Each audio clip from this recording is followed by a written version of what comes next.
Mais le jardinage, est-ce que c'est réellement rentable ou ça ne serait qu'une vaste fumisterie commerciale? Les outils ont un prix. 10 €, 10 €, 15 €. Matériel d'irrigation, entre 5 et 20 euros. Pour enrichir ta terre, encore une petite vingtaine d'euros. Dès lors où tu commences à récolter en masse, une quarantaine d'euros sera nécessaire pour transporter. Mais surtout le plus cher, la graine. C'est littéralement près de 100 euros par an pour certains jardiniers. Puis une fois que l'on a semé, on doit attendre. L'argent ne vient pas comme ça. Cette plante, ça fait plus d'un mois qu'elle a été semée et regarde ça, pour l'instant, elle ne m'a rien apporté. Puis quand on commence à se perfectionner, on utilise quelques filets, quelques arceaux et des tuteurs en bambou.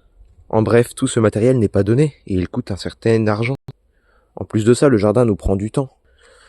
Et n'est pas toujours signe de réussite immédiate. Mais ce qu'on ne te dit pas dans ce processus, c'est que tu entretiens une certaine diversité dans ton jardin. La plus grande richesse n'est pas dans ce gazon, mais bel et bien dans ces cultures. Par tes pratiques, les abeilles seront encouragées. Tu auras donc forcément un peu plus de biodiversité. Le jardin, ça demande énormément de temps, mais ça t'apprend la patience. Ça t'apprend à lire ce que la terre ne te dit pas. Et lorsque tu sèmes, c'est toujours avec espérance, parce que tu ne sais jamais si ça sortira. Lorsqu'il y a des fleurs, en général, c'est plutôt bon signe. Et oui, au fond, le jardinage n'a toujours été que de suivre quelques consignes.